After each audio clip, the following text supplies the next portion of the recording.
Salut à tous et bienvenue dans le De vous à nous. Merci à vous qui nous regardez, qui nous suivez et qui faites vivre cette belle aventure humaine et artistique. Je mentirais si je disais que je n'ai point besoin de vous, bien au contraire. Allez, nous allons tout de suite à la rencontre d'une femme de cœur, de passion et de transmission. Vous pouvez voir son sourire à l'antenne. Elle a marqué l'histoire de la musique antillaise avec son label légendaire Hibiscus Records. Et de suite, elle va nous partager son parcours, son héritage et sa vision de l'avenir. Bienvenue. Bonsoir Canel. Oui, j'allais le dire. Bienvenue à Marilène Moriello. Bonsoir, comment ça va? Ça va très bien. Fort- Ça va très bien. J'ai pris une décision très importante dans ma vie de reprendre le label Hibiscus Records. Donc j'en suis fière et je suis contente et heureuse de le partager avec les auditeurs de Fusion. Alors ça, c'est super, hein, parce que à l'ère du numérique, on en reparlera tout à l'heure. Absolument. Je me dis, mais qu'est-ce qu'elle va nous proposer? Qu'est-ce qu'elle va faire? En tout cas, mes salutations, on va parler de la racine à la genèse. Absolument. Comment est né Hibiscus Records et quelle était ta, sa aussi, vision à ses débuts? Alors, en 1982, j'ai rencontré Jean-Michel à Poitiers, puisqu'il était à Poitiers à ce moment-là. Moi, je suis native de Poitiers. Et Jean-Michel, donc très rapidement, m'a dit, allez hop, je divorce, je t'emmène en Martinique. Bon, moi j'avais visité seulement l'Europe, hein, la Martinique je ne connaissais pas. Et donc il m'a embarqué et il était au départ batteur de jazz, batteur avec des dessins pris, enfin artiste. Je lui ai dit, à l'heure actuelle, en 1983, ce n'était pas possible de vivre de la musique. Ce n'était pas un métier organisé. Enfin bon, c'était compliqué. Donc je lui ai dit, il faut qu'on trouve un métier. C'est obligatoire de trouver un métier. Donc à l'aide de Franck Donatien, nous avons monté le studio Hibiscus Records, la première version en 16 pistes, un petit studio. Et donc, mon amoureux, Jean-Michel Moriello, s'est, on va dire, éclaté dans son métier, et moi de même, un pilier, on va dire, pour monter ce beau label Hibiscus Records qui a aujourd'hui produit à peu près 300 albums. Ce n'est pas rien. Ce n'est pas rien. Quelle était l'ambiance de la Martinique musicale des années 80? Tiens. Alors, quand je suis arrivée, c'était beaucoup la musique haïtienne, encore. Mais le zouk commençait avec Kassav. Et moi, donc, j'avais produit un disque. Je suis arrivée, en fait, avec une production conseillée par Bernard Lapierre, qui était un ami de Jean-Michel. Et donc, nous sommes arrivés avec une Guyanaise, Josimas. Évidemment, face à Kassav, l'album n'a pas fonctionné. Mais nous avons persévéré. Nous avons persévéré donc avec ce studio, avec Taxi Créole, avec Tony Chasseur, avec Max Rancé, avec Kali, etc., etc. Ce sont des artistes que tu vois toujours? Ce sont des artistes. Alors Max Rancé, malheureusement, Oui, oui. je ne le vois plus. Mais Tony Chasseur, oui. Enfin, voilà, beaucoup D'accord. d'artistes. Le nom Hibiscus Records est poétique et symbolique. Que représente-t-il pour toi? Alors, c'est une fleur, hein, donc voilà. La rue des Hibiscus se trouve donc à côté de mon studio. Enfin, j'habitais la rue des Hibiscus et on s'est dit que c'était quand même le nom symbolique parce que tout le monde allait à Hibiscus. Donc, évidemment, ça a été tout simple de créer donc ce nom, Hibiscus Records. Non, je suis parfaitement d'accord, mais ça représente quoi au fond de toi? C'est plein de nostalgie. Plein de nostalgie avec mes artistes, avec mon studio, enfin avec notre studio à Jean-Michel.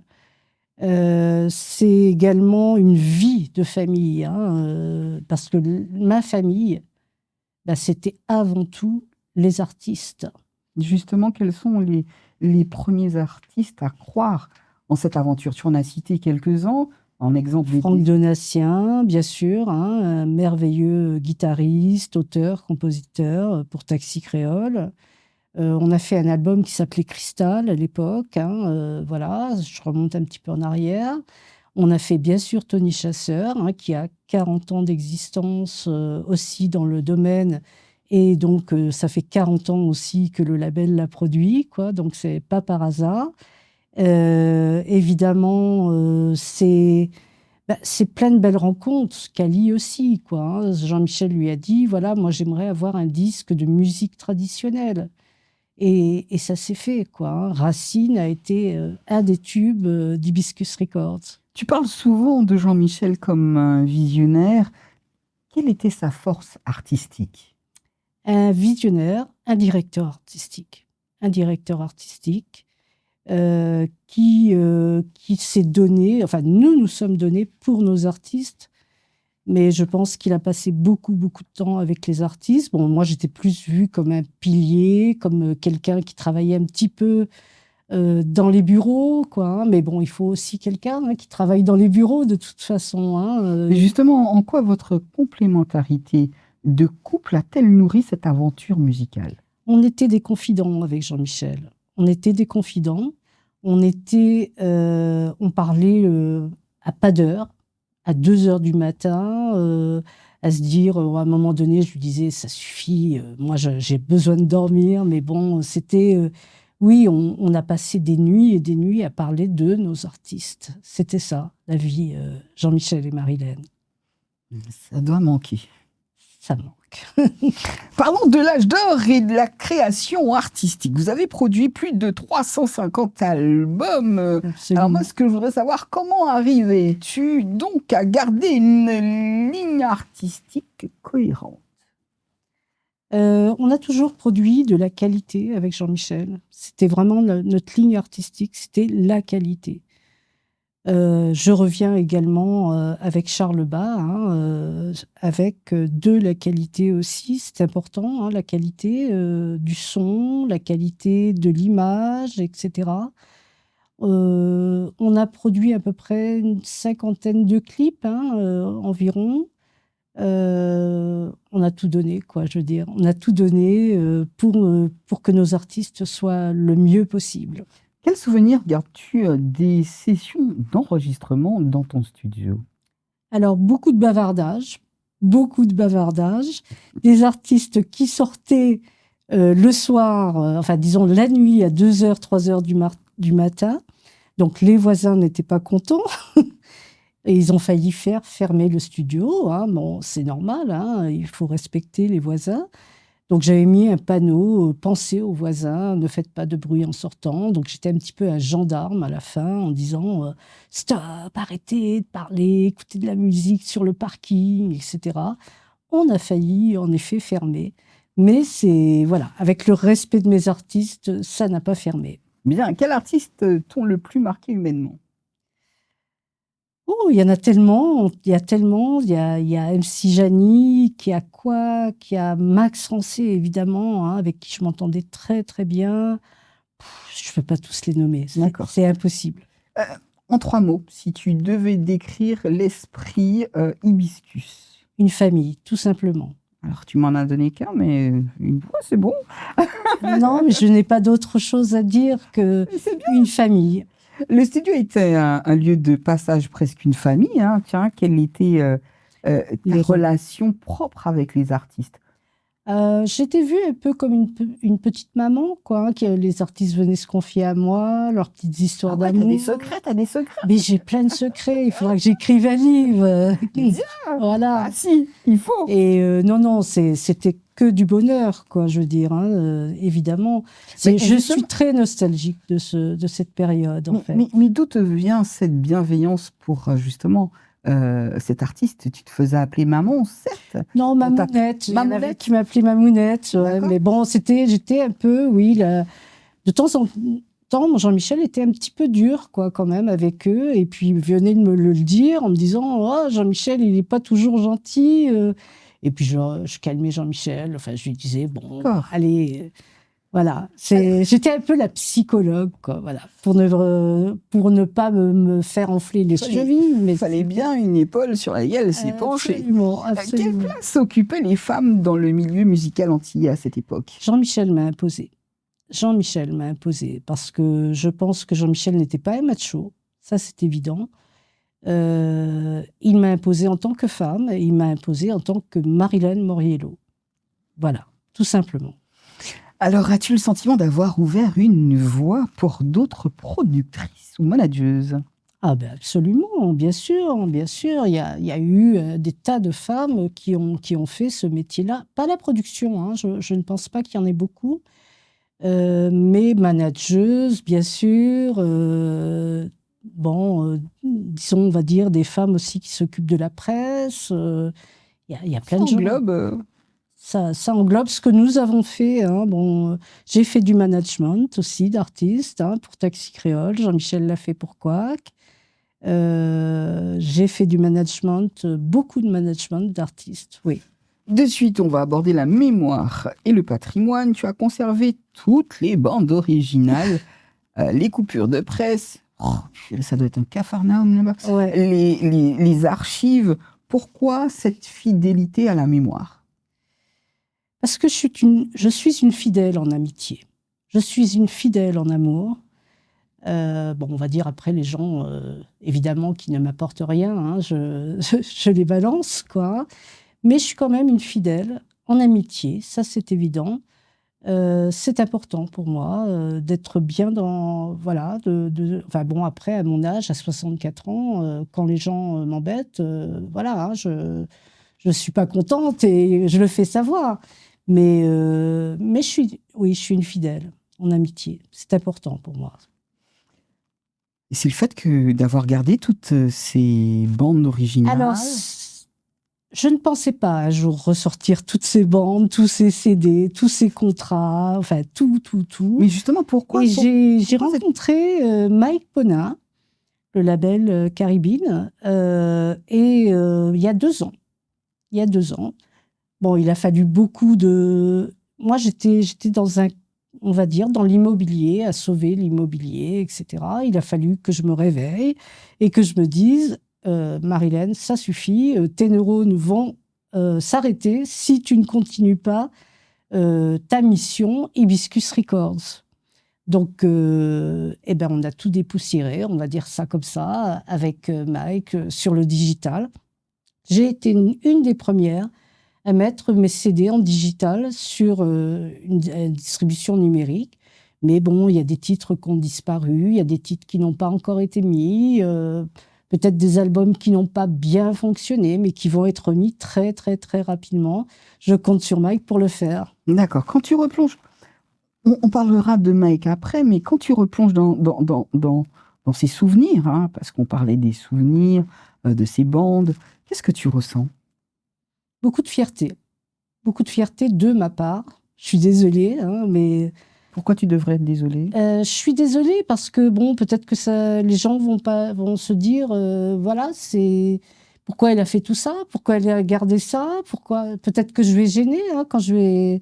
Voilà, je ne sais pas. Mais je pense que mes artistes, de toute façon, sont contents que je revienne, évidemment. Parmi toutes ces œuvres, y a-t-il un album ou un morceau que tu considères comme magique? Ah, j'aime beaucoup Eugène Mona. Ah oui, mais sauf que tu as mentionné le vol des bonnes d'Eugène Mona. Que représente pour toi ce patrimoine disparu? C'est un patrimoine, Eugène Mona. Hein. Moi, je l'ai bien connu. Il m'a chouchouté. J'avais des torticolis. Il me mettait des herbes qu'il allait chercher dans la nature. On a été reçus chez Eugène Mona pour faire le clip Mangovea. Voilà, que des bons souvenirs avec Eugène Mona. Ça n'a pas été facile hein, que de le faire signer à Hibiscus Records. Il a fallu bien 1 an avant qu'ils soient en sécurité avec nous, hein, évidemment. Et puis, donc, on a commencé l'enregistrement de Blanc Manger. Et là, il a disparu pendant 6 mois. Alors, on s'est dit, ça y est, on a perdu Mona. On a perdu Mona. Et un jour, il est revenu en disant j'avais besoin de m'aérer la tête, j'avais besoin de la nature, j'avais besoin de la mer. C'était comme ça, Eugène Mona. Et donc voilà, et on a fait Blanc Manger. Je suis allée à Paris avec lui donc pour la promotion de son album. Nous avons été manger dans un restaurant, il était pieds nus. Les gens nous regardaient un petit peu bizarrement. Je lui ai dit, mets des chaussures, Mona, quand même. Donc, il a mis des chaussures et donc on s'est éclaté et les gens nous regardaient en se disant, mais pourquoi ils rient très fort, ces gens-là? Et voilà, c'était que du bonheur. Il allait livrer avec moi les magasins de la FNAC avec des cartons sur la tête. Enfin, bon, comment on peut oublier tous ces souvenirs, quoi? Formidable.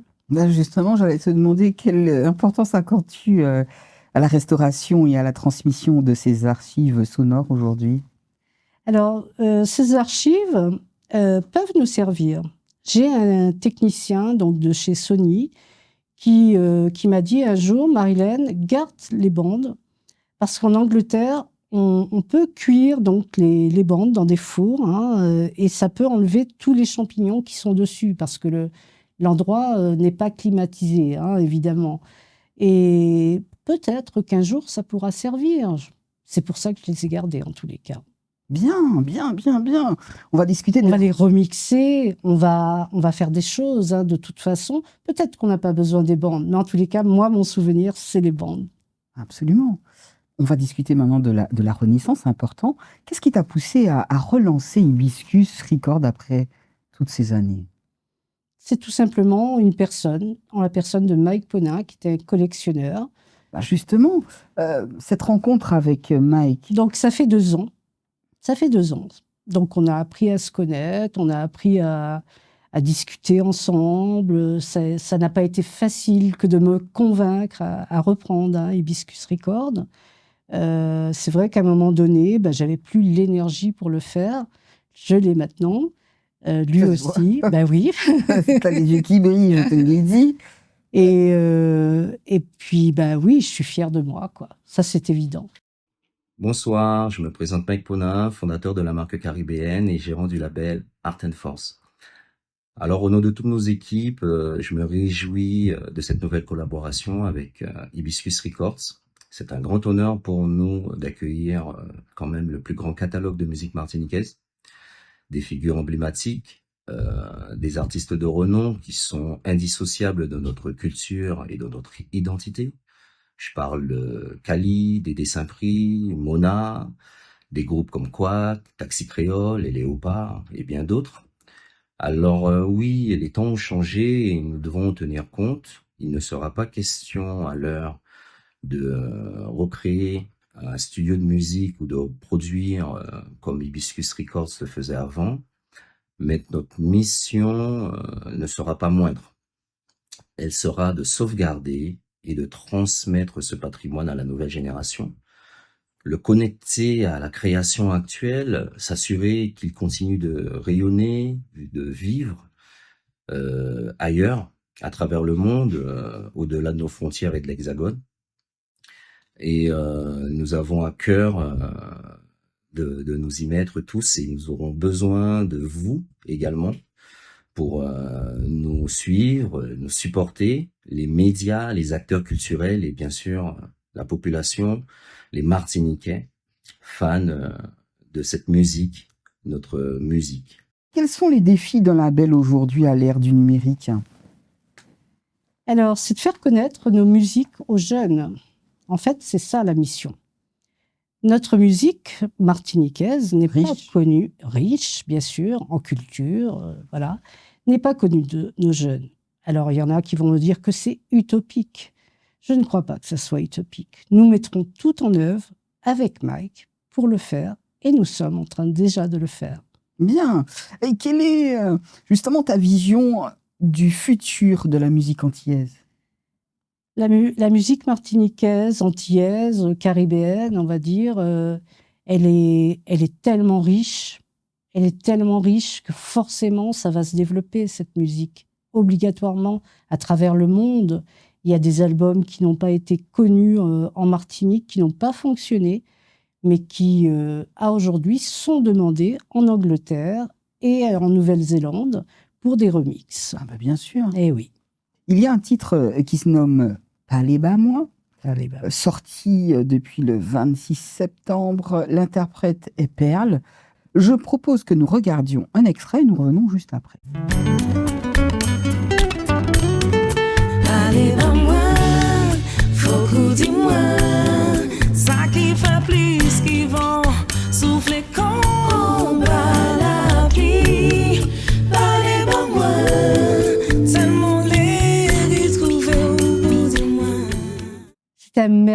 titre merveilleux, composé par deux Charles Sazelet et Charles Bas, enfin auteur-compositeur, hein, bien sûr, arrangé par Charles Bas également, donc qui était un ami de Jean-Michel. Et bon, ils devaient s'éclater tous les deux, mais bon, en tous les cas, moi aussi, je m'éclate beaucoup avec lui. Le rire est un antidépresseur, Absolument. n'est-ce pas? Donc voilà, j'ai mon antidépresseur avec mes artistes, tout simplement. Bonjour, Charles Bas, producteur et compositeur. Donc, j'ai rencontré Marilène, Jean-Michel Moriello et Hibiscus Records dans les années 90 autour d'un projet qui s'appelait Jenai, qu'on avait fait avec Charles Sanzélé, et on avait fait le titre qui s'appelait Noudé. Donc, et depuis, on est toujours resté en contact. Aujourd'hui, c'est un plaisir de participer à la renaissance d'Hibiscus parce que j'ai retrouvé Marie-Hélène tout à fait par hasard là où je vis aujourd'hui, à Saint-Martin, et ça tombait à un moment où je remontais moi aussi mon label, et justement la première artiste du label, c'est une fille qui s'appelle Perle, avec le morceau Pas les bas moins, et donc naturellement les choses se sont enchaînées, donc c'est la première distribution de la renaissance d'Hibiscus. C'est un vrai plaisir pour moi, et j'espère qu'il y aura beaucoup de belles choses pour la suite. Merci. Alors, Pas les bas moins, c'est un titre fort agréable et puis on espère l'entendre encore et encore. Absolument. Alors, de suite, ta fille, elle va intervenir dans l'émission, mais qu'aimerais-tu qu'elle retienne de ton parcours? Oh, la pauvre, c'est alors les pauvres, hein, donc nous sommes héritières avec du label Hibiscus Records, avec mes filles. Donc là, à cette séance, tu auras juste Jessica, mais il y a également Laetitia, hein, la fille de Jean-Michel que nous avons sortie de Poitiers, on va dire. Et je pense que Jean-Michel serait très fier de ses filles, très fier. C'est donc une bonne, on va dire une bonne entente entre associés, c'est important, hein, voilà. Et puis la petite dernière, oui, aujourd'hui, elle va participer parce qu'elle voit l'avenir d'Hibiscus. Et sa maman l'encourage à voir l'avenir d'Hibiscus. Et Laetitia aussi, bien évidemment, quoi, hein. Mais bon, il y a une transmission qui est en train de se faire avec Mike, et il va leur expliquer, évidemment, enfin, nous allons leur expliquer ce que nous allons faire. Il y a plein de projets, tout simplement. On l'écoute et on revient juste après. Salut, moi c'est Jessica Moriello, et si je suis là aujourd'hui, c'est pour parler d'un projet qui est très cher à mon cœur. Donc c'est Hibiscus Records. Hibiscus Records, c'est une entreprise familiale qui a été créée par mes parents, donc Jean-Michel et Marilène Moriello. Et aujourd'hui, je suis associée avec ma sœur et ma mère. Et avec l'aide de Mike Ponin, on a décidé de faire renaître Hibiscus Records. Donc pourquoi cette renaissance? Parce que la musique de Martinique, la musique de chez nous, elle est riche, elle est belle, et elle est pleine d'histoire. Et surtout, elle a toute sa place dans le présent et dans l'avenir. Donc c'est pour ça qu'on a décidé de faire renaître Hibiscus, pour préserver ce patrimoine musical et ensuite le transmettre aux futures générations. Donc concrètement, comment on va faire? Eh bien, la première étape, ça va être de numériser tous les titres du catalogue, donc récupérer tous les titres et les remettre sur les plateformes comme Spotify, YouTube ou Deezer, pour que tout le monde puisse redécouvrir cette musique. C'est vrai que c'est des titres qui ont vécu dans les années 90, 2000, donc on veut un peu donner un petit coup de jeune à ce catalogue pour que les nouvelles générations puissent le découvrir.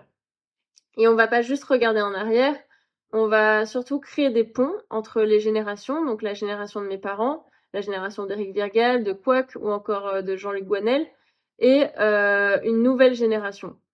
Donc pour ça, on va travailler avec des jeunes artistes, des DJ, des réalisateurs, pour que cette musique elle vive aussi dans les clips d'aujourd'hui, les films ou les remixes, que ce soit donc en Martinique ou à l'international, on l'espère. Et donc voilà, pour moi, en fait, Hibiscus Records, c'est un projet familial Et c'est vrai que je suis très fière, de ma maman qui, se donne à fond chaque jour pour faire vivre ce patrimoine et c'est également une forme d'hommage à mon père qui avait fondé Hibiscus Records avec elle et donc ce projet, il permet de faire vivre sa passion et de continuer son rêve.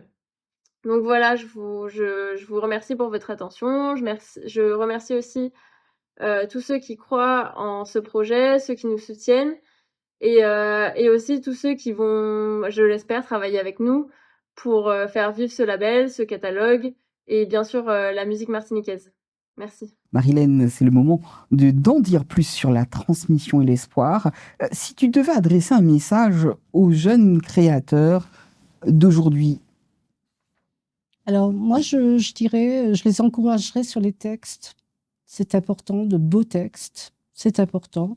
De belles mélodies, bien sûr, hein, accrocheuses, quoi, hein, où tout le monde peut écouter. C'est pour moi la qualité qui est importante aussi, hein, je le redis, quoi, c'est évident.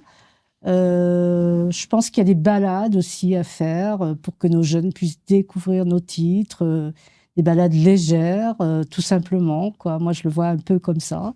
Oui, mais justement, est-ce que tu as pu découvrir de nouveaux talents qui jouent le jeu des ballades, de ceux qui écrivent des textes?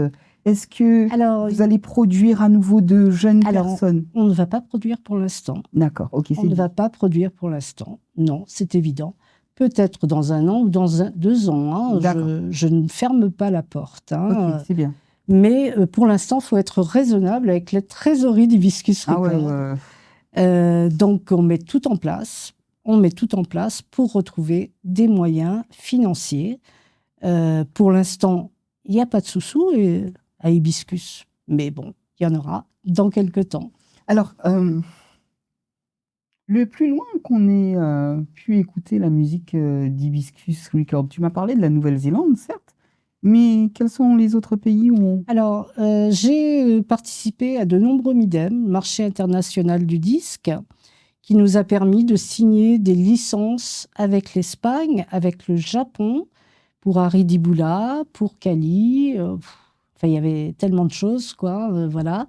Et donc, on a dû participer à 6-7 MIDEM, donc ce qui nous a permis d'ouvrir le catalogue d'Hibiscus Records un petit peu dans le monde. Donc, c'est aussi la mission des prochaines années. Quelle valeur humaine te semble essentielle pour durer dans la musique? La passion. Obligatoirement la passion. C'est obligatoire. C'est la passion. C'est, je veux dire, nous avons des projets avec des dessins pris aussi. Quel humain extraordinaire. Quel humain extraordinaire. Alors, j'en dirai pas plus, quoi, parce que c'est un projet, mais voilà, c'est une bête de scène. Il a une énergie, il a des textes, il a des mélodies, c'est plein de bonheur. Et il est partant? Oui. Bien. C'est un secret. Quel est ton plus grand rêve pour Hibiscus Records dans les prochaines années? Quel est mon plus grand rêve dans Hibiscus Records? C'est que ça se passe bien. Une bonne collaboration, que je puisse prendre des vacances à un moment donné. J'en rêve. Mais tu viens tout juste de recommencer, c'est pas possible, tu sais. Mais oui, mais ça fait un moment que j'ai pas pris de vacances. Oui, mais bon, il y a soit on continue ou soit on prend des vacances. Ouais. Et là, tu viens tout juste de recommencer à faire justement, je travaille tous les jours. Mike travaille tous les jours. On travaille d'arrache-pied, sans moyens. J'espère qu'on va y arriver. Mais bien sûr que oui. Mais oui, j'y crois. Enfin, pour terminer, si Jean-Michel t'écoutait aujourd'hui... Il serait fier. Mais que pense-t-il qu'il te dirait? Il me dirait, repose-toi, sois sereine, et c'est ce que je fais. J'ai mis en pratique des moments de sport où personne ne me dérangera. D'accord, ok. Pour ça, de la méditation, enfin des petites choses qui me permettent voilà, de calmer mon énergie, quoi, on va dire, hein, tout simplement. Ben, il a bien raison, Jean-Michel, en tout cas. Merci à toi. Je serais fière, oui, de ça, parce que j'ai beaucoup donné. Ah oui, t'as charbonné, hein. Ouais. On parle des années 80 aux années 2025. Je ne sais pas si vous savez ce que ça vaut, mais énormément pour la culture Oui. de mon île. Merci pour ça. Merci beaucoup. Merci à toi, Canal. Marie-Hélène, pour ce beau moment de partage et d'émotion, puisqu'on est remonté à bien loin. Merci. Oui, il y a beaucoup de choses que les gens ne connaissent pas, peut-être, hein, d'Hibiscus Records, des moments nostalgiques, et je suis fière de les exprimer à Fusion, tout simplement.